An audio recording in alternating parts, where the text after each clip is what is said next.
హైదరాబాద్ ప్రజలందరికీ కూడా హృదయపూర్వక నమస్కారాలు. ఈరోజు మన ముందున్న అంశం హైదరాబాద్ డివిజన్లోని మిత్రా హిల్స్ కాలనీ యొక్క పార్క్ అంశము. ఈ పార్క్ చుట్టూ ఉన్న వివాదం గురించి ఈరోజు మనం మాట్లాడబోతున్నాం. ఇదే అంశంపై ఈరోజు మన పక్క నియోజకవర్గం కూకట్పల్లి శాసనసభ్యులు గౌరవనీయులు శ్రీ మాధవరం కృష్ణారావు గారు ఇచ్చేయడం జరిగింది. ఆయనకి మా అందరి తరపున కూడా హృదయపూర్వక నమస్కారాలు అండ్ కృతజ్ఞతలు తెలియజేస్తున్నాం. ముందుగా ఆయన ప్రత్యేకంగా దృష్టి సారించి ఇక్కడ కాలనీ యొక్క పార్కు అభివృద్ధికి నేను తోడ్పాటు అందిస్తానంటాం. ఈ పార్కుకి సంబంధించిన డాక్యుమెంట్స్ ఎప్పుడు 1999లోనే ఆయన హెచ్ఎండిఏకి సమర్పించారని చెప్పడం ఇది శుభపరిణామం.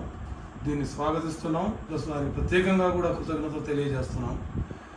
అయితే ఈ కాలనీ విషయంలో, ఈ పార్కు విషయంలో గత బీఆర్ఎస్ ప్రభుత్వ హయాంలో 10 సంవత్సరాలు ఇక్కడ లోకల్ ఎమ్మెల్యే కూడా బీఆర్ఎస్కు అనుకూలంగా మరియు బీఆర్ఎస్ పార్టీ తరఫున గెలిచినప్పటికీ కూడా దానికి తాళం వేసి ఉండడము, దాని లోపలని పిచ్చి చెట్లు పెరిగి పాములు పాకే విధంగా తయారైన సందర్భం జరిగింది.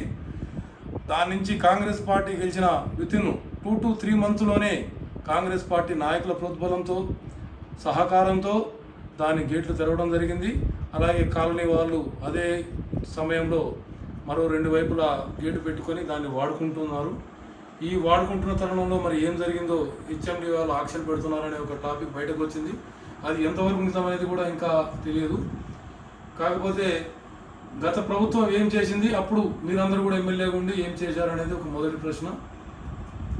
ఏదేమైనప్పటికీ ఈ రోజుకైనా మీరు కన్ను తెరిచి మా వైపు చూశారు కాబట్టి చాలా సంతోషం. ఇక రెండో విషయానికి వస్తే, ఇక్కడ సందర్భం లేని 2 విషయాలు మాట్లాడారు మీరు. మొదటిది ప్రభుత్వ భూముల వేలం, రెండోది సెక్షన్ 22A భూముల గురించి. అయితే ఈ 2 కూడా మీరు వచ్చిన సందర్భంలో ఏమాత్రము సంబంధం లేని విషయాలు.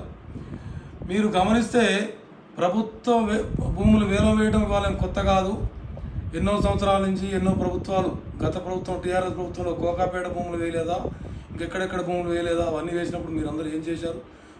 అప్పటికే మీరు 2 సార్లు ఎమ్మెల్యేగా ఉండి కూడా మరి ఏ రోజు ఖండించిన పాపన పోలేదు మీరు కానీ ఇతర శాసనసభ్యులు కానీ. సరే, కొన్నిసార్లు మన ఆస్తులను కూడా మనం అమ్ముకుంటుంటాం మన ప్రగతి కోసం, అలాగే మన సంక్షేమ పథకాలు అమలు చేయడానికి లేదా మన రాష్ట్రాన్ని మరింత అభివృద్ధి పథంలో నడపడానికి కావచ్చు. కొన్నిసార్లు ఆక్షన్ చేయాల్సిన పరిస్థితి వస్తుంది. దాన్ని మీరు కూడా సానుకూలంగా తీసుకోవాలి. ఆ నిధులు దుర్వినియోగం కాకుండా అసెంబ్లీలో మీరు చర్చించే అవకాశం మీకున్న అప్పటికి కూడా మీరు ప్రజల మధ్యకు వచ్చి ఇలాంటి అసత్యపు వార్తలు అమ్మేస్తుంది, ఆ డబ్బంతా రేవంత్ రెడ్డి ఒక్కడే తింటున్నాడు అనే విధంగా మీరు ప్రజల్ని ప్రలోభపెడతాం అనేది ఏమాత్రము కూడా సమర్థనీయం కాదు. మీరు మాకు సాయం చేయడానికి వచ్చి ఇలాంటి ప్రేలాపనలు చేయడం అనేది మేము తీవ్రంగా ఖండిస్తున్నాం. అలాగే 22A భూముల గురించి, సెక్షన్ 22A ఇది మీకు తెలియని అంశం కాదు, మీరు మాకన్నా ఎంతో అనుభవజ్ఞులు. ఇది 2015లో హైకోర్టు దిశానిర్దేశం చేసింది అధికారులని. ఏమని? ప్రభుత్వ భూములు ప్రజలు కొనుక్కొని ఇబ్బందులు పాలవుతున్నారు, ఏ భూమి ప్రభుత్వందో ఏ భూమి ప్రజలదో తెలిపే విధంగా ఆ ఇన్ఫర్మేషన్ని వెబ్సైట్లో పొందుపరచండి. పొందుపరిస్తే వారు ప్రభుత్వ భూములు జోలికి వెళ్లకుండా ఉంటారు, వాళ్ళు నష్టపోకుండా ఉంటారు అనే ఒక సదుద్దేశంతో హైకోర్టు 2015లో ఆదేశిస్తే దాన్ని అధికారులు ఏదో ఒక కారణంతో దాన్ని అమలు చేయలేకపోయారు. దాన్ని మళ్ళీ 2024లో హైకోర్టు మళ్ళీ దిశానిర్దేశం చేయడం జరిగింది. అప్పుడు అధికారులు స్పందించి దానిపై వర్కౌట్ చేసి ఏ సర్వే నెంబర్స్ ఉన్నాయనే ఇచ్చారు.